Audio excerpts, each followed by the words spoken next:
ਦੂਸਰੇ ਪਾਸੇ ਟਰੰਪ ਹੁਣੀ ਸਟਿਲ ਕਹਿ ਰਹੇ ਆ ਵੀ ਇਰਾਨ ਵਾਲੀ ਜਿਹੜੀ ਡੀਲ ਆ ਉਹ ਇਜ਼ ਕਮਿੰਗ।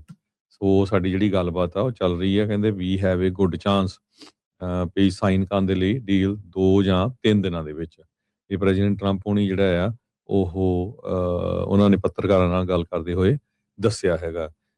ਮੀਡੀਏਟਰ ਜਿਹੜੇ ਆ ਜਿਹਦੇ ਵਿੱਚ ਪਾਕਿਸਤਾਨ ਲੀਡ ਕਰ ਰਿਹਾ ਆ ਪ੍ਰੀਡੋਮੀਨੈਂਟਲੀ ਕਹਿੰਦੇ, ਤੇ ਕਹਿੰਦੇ ਕਾਫੀ ਹਫ਼ਤਿਆਂ ਤੋਂ ਇਸ ਡੀਲ ਬਣਾਉਣ ਦੇ ਵਿੱਚ ਉਹ ਲੱਗਾ ਹੋਇਆ ਹੈਗਾ ਆ। ਤੇ ਇਰਾਨ ਤੇ ਯੂਐਸ ਦੋਨਾਂ ਨੇ ਹਾਰਡ ਪੋਜੀਸ਼ਨ ਇਸ ਟਾਈਮ ਆਪਣੀ ਲਈ ਹੋਈ ਹੈਗੀ ਆ। ਸੋ ਇਹ ਸਿਚੁਏਸ਼ਨ ਜਿਹੜੀ ਆ ਮਿਡਲ ਈਸਟ 'ਚ ਆ। ਤੇ ਦੂਸਰੇ ਪਾਸੇ ਜਿਹੜਾ ਤੁਸੀਂ ਦੱਸਿਆ ਹੀ ਆ, ਇਜ਼ਰਾਈਲ ਵਾਲਿਆਂ ਨੇ ਟਾਇਰ ਲੈਬਨਾਨ ਦੇ ਵਿੱਚ ਜਿਹੜੀ ਵਾਰਨਿੰਗ ਦਿੱਤੀ ਹੈਗੀ ਆ ਵੀ ਉੱਥੇ ਅਸੀਂ ਬੰਬਾਰਡਮੈਂਟ ਕਰਨ ਜਾ ਰਹੇ ਹਾਂ। ਹਾਲਾਂਕਿ ਪ੍ਰੈਜ਼ੀਡੈਂਟ ਡੋਨਲਡ ਟਰੰਪ ਉਹਨਾਂ ਨੇ ਉਹਨਾਂ ਨੂੰ ਕਿਸੇ ਤਰ੍ਹਾਂ ਦਾ ਵੀ ਜਿਹੜਾ ਕਨਫਲਿਕਟ ਆ ਉਸ ਵਧਾਉਣ ਦੇ ਲਈ ਰੋਕਿਆ ਸੀ।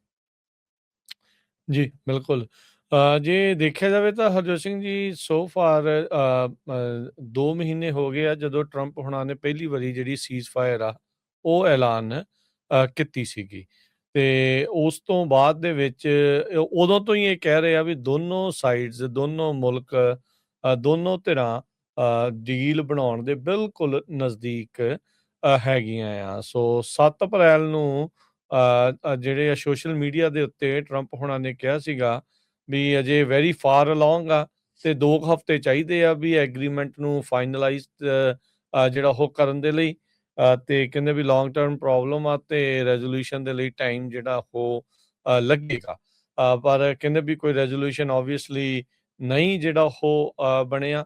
ਸੋ ਟਰੰਪ ਹੁਣਾਂ ਨੇ ਹੁਣ ਤੱਕ ਮੈਨੂੰ ਲੱਗਦਾ ਹਰਜੋਤ ਸਿੰਘ ਜੀ ਕਾਫੀ ਵਾਰ ਇਹ ਚੀਜ਼ ਜਿਹੜੀ ਉਹ ਕਹਿ ਦਿੱਤੀ ਆ, ਵੀ ਆਰ ਵੈਰੀ close.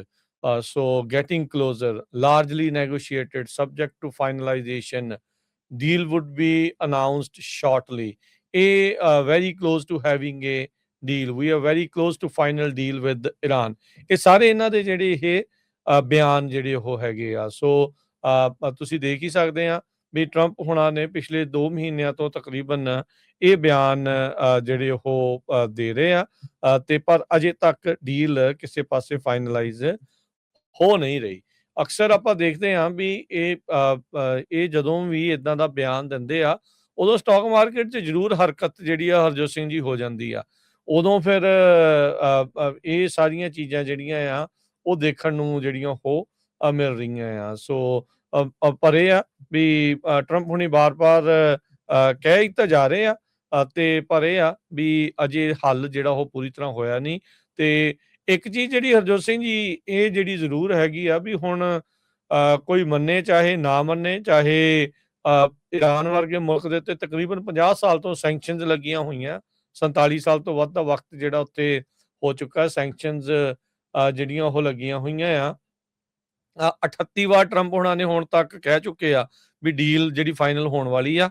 ਪਰ ਤੁਸੀਂ ਦੇਖੋ ਵੀ ਇਰਾਨ ਇੱਕ ਧਿਰ ਦੇ ਤੌਰ ਦੇ ਉੱਤੇ, ਮਜ਼ਬੂਤ ਧਿਰ ਦੇ ਤੌਰ ਦੇ ਉੱਤੇ ਦੁਨੀਆ ਦੇ ਵਿੱਚ ਸਾਹਮਣੇ ਆ ਗਈ ਆ।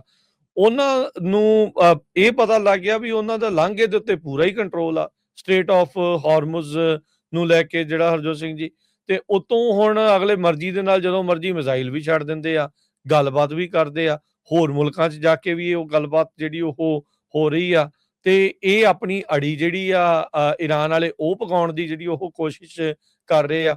ਅਜੇ ਇੰਨਾ ਜ਼ਿਆਦਾ ਨੁਕਸਾਨ ਬੰਬਾਂ ਦੇ ਨਾਲ ਇਹਨਾਂ ਦਾ ਜਿਹੜਾ ਉਹ ਹੋ ਚੁੱਕਾ ਆ, ਇਹਨਾਂ ਦੇ ਮੇਨ ਲੀਡਰਸ਼ਿਪ ਆ ਉਹ ਖਤਮ ਕਰ ਦਿੱਤੀ ਗਈ ਆ, ਪਰ ਫਿਰ ਵੀ ਉਸ ਦੇ ਬਾਵਜੂਦ ਉਹ ਅੜੇ ਪਏ ਹੈਗੇ ਆ। ਸੋ ਇਹ ਜਿਸ ਤਰੀਕੇ ਦੇ ਨਾਲ ਇਜ਼ਰਾਈਲ ਦੇ ਕਹਿਣ ਦੇ ਉੱਤੇ ਇਰਾਨ ਦੇ ਉੱਤੇ ਹਮਲਾ ਹੋਇਆ, ਇਰਾਨ ਨੂੰ ਉੱਦਾਂ ਤਾਂ ਇਹ ਮਕਸਦ ਤਾਂ ਇਹੀ ਸੀਗਾ ਵੀ ਨੁਕਸਾਨ ਪਹੁੰਚਾਇਆ ਜਾ ਸਕੇ, ਉਸ ਨੂੰ ਕਮਜ਼ੋਰ ਕੀਤਾ ਜਾ ਸਕੇ। ਪਰ ਓਵਰਆਲ ਹਰਜੋਤ ਸਿੰਘ ਜੀ ਲਾਂਘੇ ਦੇ ਉੱਤੇ ਕੰਟਰੋਲ ਤੇ ਹੋਰ ਬਹੁਤ ਸਾਰੀਆਂ ਚੀਜ਼ਾਂ ਨੂੰ ਜਿਹੜਾ ਉਹ ਲੈ ਕੇ ਇਰਾਨ ਇੱਕ ਹੋਰ ਤਰੀਕੇ ਦੇ ਨਾਲ ਦੁਨੀਆ ਦੇ ਵਿੱਚ ਉੱਭਰ ਕੇ ਸਾਹਮਣੇ ਆ ਚੁੱਕਾ ਹੈਗਾ। ਬਿਲਕੁਲ। ਹਾਲਾਂਕਿ ਇਰਾਨ ਵਾਲਿਆਂ ਨੇ ਆਪਣਾ ਜਿਹੜੇ ਜਿਸ ਤਰ੍ਹਾਂ ਮੈਂ ਪਹਿਲਾਂ ਵੀ ਦੱਸਿਆ ਸੀ ਵੀ ਲਾਂਚ ਪ੍ਰੋਗਰਾਮ ਸ਼ੁਰੂ ਕੀਤਾ ਹੋਇਆ ਬੰਬਾਰਡਮੈਂਟ ਦਾ ਲੈਬਨਾਨ ਦੇ ਵਿੱਚ। ਤੇ ਟਰੰਪ ਹੁਣੀ ਕਹਿ ਰਹੇ ਆ ਵੀ ਇਹ ਜਿਹੜਾ ਆ ਇਸ ਨੂੰ ਰੋਕਿਆ ਜਾਵੇ।